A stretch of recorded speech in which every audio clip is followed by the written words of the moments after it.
Now, my first guest today is one of Africa's best-known business development strategists, Dr. Nicky Okoye. He's actually based in the US, although he spends a lot of time in Africa, and is the president and CEO of the Nicky Okoye organization, which over the years has supported emerging market countries and businesses in Africa and the Caribbean. Dr. Okoye's expertise in entrepreneurship and technical strategies and policy making and execution has led to increased economic activity and the creation of jobs in many companies and countries. He regularly consults for the corporate world on business strategy and global capital. His infectious enthusiasm for national economic development has given many across the continent and the diaspora a new appreciation for growth. His career is now being marked by a determination to help businesses design strategies and critical adjustments that would support them during and after the COVID-19 pandemic. Here he is in full cry.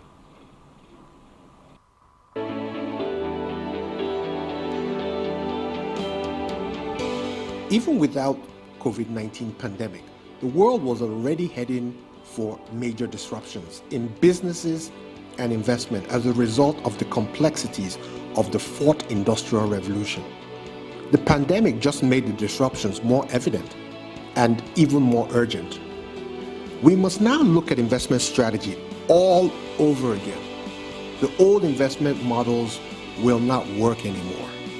It doesn't matter whether you are a personal investor with a small investment portfolio, or you're just trying to start a new small business, or you are an asset manager managing $1 billion, or you may even be an executive of a major conglomerate. Whatever is the case, you are now compelled to adjust your investment strategy, realign your priorities, and reappraise your value centers. Well, that's a little snippet of Dr. Nicky Okoye, and I'm delighted to say that the man himself, Dr. Okoye, joins me now from our studios in Lagos. Good to see you, Nicky.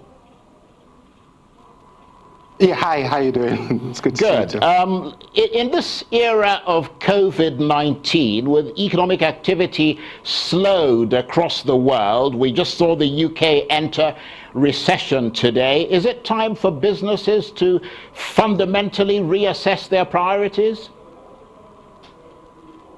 Absolutely. I think that the COVID-19 pandemic has simply put the disruptions that we expected from the 21st century and the fourth industrial revolution, it put those disruptions on a rocket ship, if you will. And so the entire marketplace is beginning to look totally different. We actually don't know what's going to come out on the other side, but we do know that things have completely changed. Some industries will no longer exist as they were before, and some industries are taking off. So what that means basically is that everybody in the business community, whether it's small, big, medium, we all need to realign our investment strategy. We all need to look again at the marketplace, and we need to reappraise our value centers and coordinate exactly where we put our most resources going forward. Well, we'll talk about... I think that all businesses, we all need to take a step back. Executives need to take a step back, look at the entire landscape again of business and do a complete overhaul of their, not just their business model and business strategies, but even the strategies that coordinate their personal management, their office space. A lot of offices might not be necessary anymore. And the whole landscape is going to be different. Well, you're certainly right about that. Because the coronavirus has affected all of us in one way or another. How would you say, Dr. Okoye, that it's affected the businesses that you normally deal with? Well, that's an excellent question. I think a lot of our clients have been affected in different ways. So, for instance, we do have some clients that have large office buildings and large office blocks, and they made some very good projections as to the kind of capacity and rental income that they will earn for 2020, 2021. Many of those office buildings are empty today, and they're going to be empty for the foreseeable future because a lot of companies are reassessing their need for office space.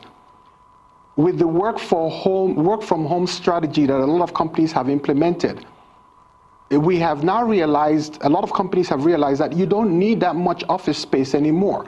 So it means that office buildings and those who have invested in office space are going to need to look at their entire investment strategy altogether.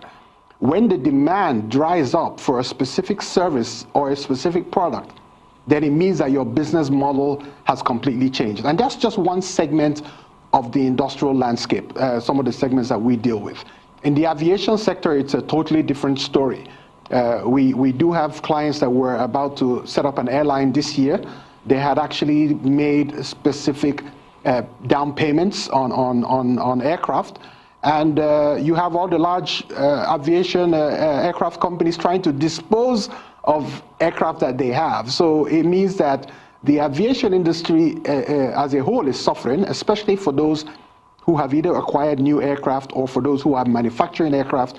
And so before that industry comes back, we're looking at about 2 to 3 years. And that means that if you have a firm contract and you've made a down payment on aircraft, you expect to pay you're going to be in a very serious challenge as far as your financials are concerned. There are many other industries that I can mention that some of the folks that we deal with on a day-to-day basis, but the entire landscape is showing challenges. But it's not all bad news. There's a lot of opportunity as well. So there's a flip side to the challenges. So on one side, you have challenge industries like aviation, real estate, and so on. And on the other side, you have industries that are going to flourish and they're going to thrive in a post-COVID-19 environment. And some of those industries, of course, include technology. Technology is taking a whole new spectrum. I mean, people are looking at technology and digital transformation in a totally new way. Every single company that exists on the face of this earth is going to need to have a digital strategy. And so those folks who are in the technology business are going to have a very good next 2 to 3 years, if you will. Yes, but let's focus on the ones that are not going to be doing very well. You mentioned the aviation sector, for instance, and some of them, as you mentioned, are your clients. I mean, you're there to design business strategies and critical adjustments that would support them during this pandemic. What would you advise companies like that to do? Well, the first thing is to renegotiate with their creditors. That is what we're doing at the moment. Some of those credit facilities, simply the money to pay for aircraft that you have already acquired and you have monthly or quarterly commitment, the money is simply not there anymore. And there is no market for aircraft as we speak. So a lot of the airlines that have even been in operation for years are looking for who to dispose of, who to offload their aircraft on. So the first strategy is, of course, to renegotiate with finances. In some cases, the folks who you acquire the aircraft from are willing to take those aircraft back because there were some alter clauses in the agreement, and in those kind of cases, it's an easier way to exit that strategy. But we're advising them if they can renegotiate with the finances, then they need to pivot their business strategy completely. Some areas of the transportation industry will do very well. One of them is logistics.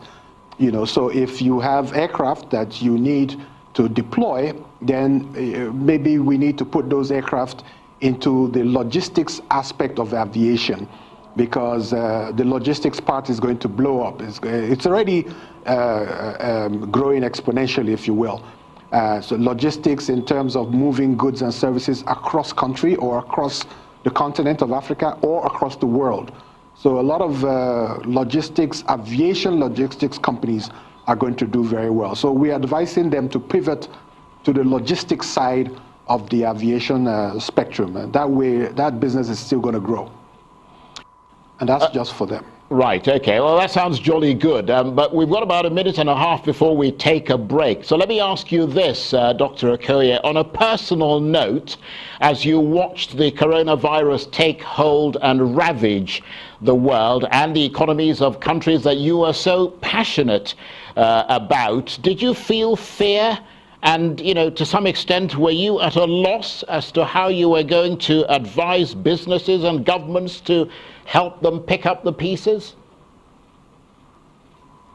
Absolutely. I mean, it would be dishonest to say that there was no apprehension across the board, not just for me, but for most of my clients, for friends, for family. Everybody was confused in the beginning stages.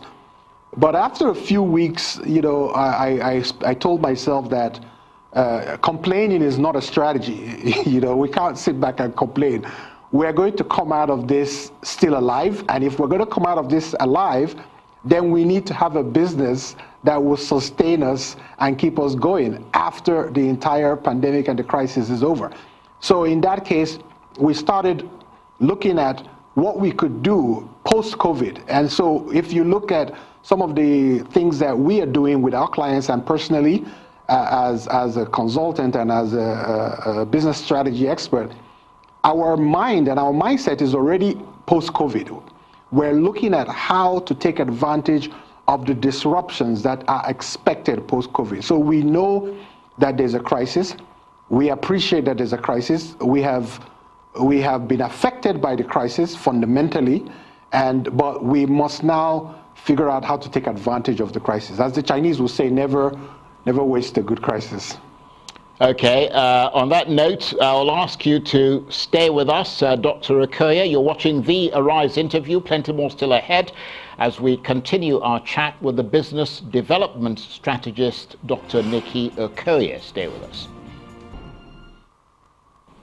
Welcome back to the Arise interview. I'm Charles Enyegobu. Now, the global spread of coronavirus continues its relentless march.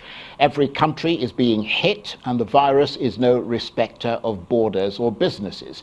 The economic damage is just as bad, and many, if not most, businesses have been frozen in their tracks. Economists say there is no doubt that a global recession is coming. The only questions appear to be how long and how bad. Every business, from the smallest, is now in a fight for survival. So what will it take to survive the greatest economic shock in recent times?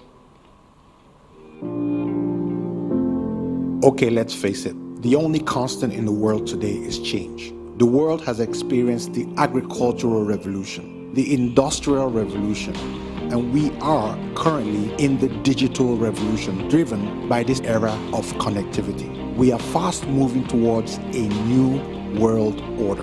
If you and your business aren't aligned to reinvent yourself, then you will fail. This is not the time to worry about uncertainties. You need to be on top of your game. We are not in the business of walkthroughs. We don't jog, no, we sprint. Right now, you have to be Batman in a business suit. The beast in you must come out now. If you are comfortable with the status quo, frankly, this message is not for you. But if you want to achieve 8 to 10-figure revenues and work your company's way to a multi-million-dollar valuation, even during these challenging times, well then, we speak the same language. We are champions of the universe. We are masters of commerce, market penetration, and global investment strategy. We point you to where the money is, and we will work with you till you get it right. That's a bit of a plug there for my guest, who is, of course, Dr. Nicky Okoye, who's been busy designing strategies that will help businesses to thrive during and after the pandemic. And Dr. Okoye is with me from our Lagos studios. Thank you very much indeed for staying with us. Let's bring it a bit closer to home, because I know your organization is actually based in the United States, although you travel all around the world. What do you think the economic landscape will look like in Nigeria, for instance, when this pandemic is over? Well, it's a good question. Nigeria, for instance, has attempted to invest in stimulus packages, economic stimulus packages that could keep the economy going. The jury is still out as to whether that strategy has been implemented properly and whether we have been able to gain the effects. Just to give you a comparison, the United States, for instance, has invested about $3 trillion with a T, $3 trillion in stimulus packages. Some of that went to individuals in form of a check or credit to their account. Some of that went to companies, and some of that went to SME, small business organizations, in order to pay for salaries of their workers. In Europe, the European Commission just voted about $800 billion as stimulus package for businesses across the European Union. And so in Nigeria, whereas the CBN came out with a 2 trillion naira economic stimulus packages for businesses, that disbursement has not yet commenced. What the government has told us is that they have commenced disbursement at the lower level, which is for folks that they say got palliatives in terms of feeding the really, really poor people. So businesses in Nigeria are suffering at the moment, and they need help. They need a lot of help because we don't want the economy to collapse on our head. We expect that the government intervention will be a little bit more aggressive, which means identify those industries that have suffered the most, and reduce the bureaucracy and the red tape that is currently in place, that businesses are suffering from getting these extra stimulus and support. Now, having said that, in terms of the industrial landscape, if we take government intervention out of the equation, what we will see is that the lifestyles and the choices of consumers are going to change.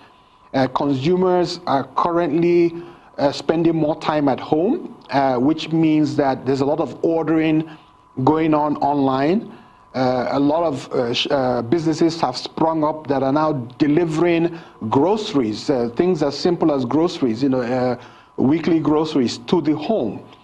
In that case, that means delivery businesses are springing up. Those businesses that have bike riders that can deliver door to door have sprung up, and there's a lot of demand in that space. In addition to that, you have a lot of businesses that are springing up that are providing online education. So again, based on the fact that people are spending more time at home. There's a lot of software that has been developed as well that is supporting work from home applications. So businesses that want to keep their employees at home, but they need some form of a platform. Their employees can stay at home and be monitored and measured in terms of productivity. Software development companies are coming out with such applications, and they're being deployed, and it's happening across the board. Then there are actually some companies that are springing up. There's one called Waka With Me, where they're providing valet services for people. You don't need to travel to a distant part of the country if you want something done. If you want a transcript from your former school, you call them, they get somebody in that town to go to your school and make the application on your behalf. So you don't need to get on a plane or get in a bus. So again, you're going to see reduced demand in transportation services, increased demand in valet and support services. So the entire economy is going to change. The demand of the consumer is going to change. And those of us in business need to look at the landscape again and decide, okay, where am I going to put my next investment? Do I need to change my business model completely and I'll realign it with the current reality and the current situation? Or do I need to start a new business totally and completely abandon the one I have done before? Because some businesses are going to wake up and find that they have a bridge, their business is a bridge to nowhere. The market has totally disappeared for the kind of business or service they were offering in the past. So that's just a tidbit on what we expect in the Nigerian economy, Nigerian landscape.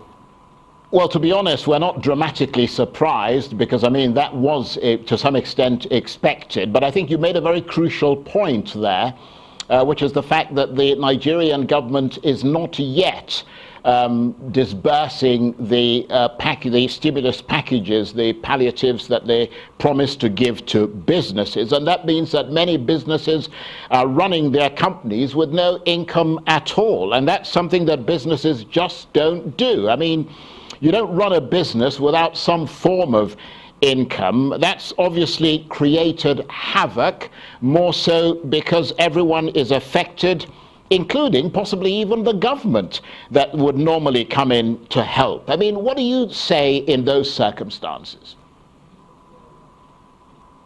Yeah, absolutely. I mean, a lot of businesses are running on fumes at the moment.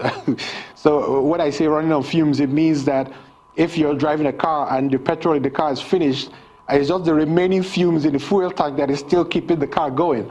That is what is happening to a lot of businesses across the board. But in all fairness to the government is equally running on fumes. Because if the IMF did not come to the rescue of the government, remember that oil price went down to zero in April. And so government's main income is and it still is dependent on crude oil sales. And when oil price crashed in April, March, April, and to some extent May, the government revenue almost disappeared. And so IMF stepped up to the plate, promised Nigeria $3.4 billion. I believe that money came in a few weeks ago. World Bank has also pledged some funds. I think that money is coming in. So Nigeria as a nation is also, I would say, challenged in terms of its access to revenue. And because we're not as rich as European or the United States, where we can just print money, which is what some of those economies are doing, they can do that because they have a robust balance sheet. For the US, for instance, the whole world depends on the US dollar, and most countries their reserve currency is Nicky, I'm really sorry to interrupt you there. My profound apologies, but it's been absolutely brilliant talking with you. I mean, I could talk to you forever. Unfortunately, we're out of time, but I really appreciate your talking to us. Dr. Nicky Okoye there, who is a business development strategist, talking to me from our studios in Lagos.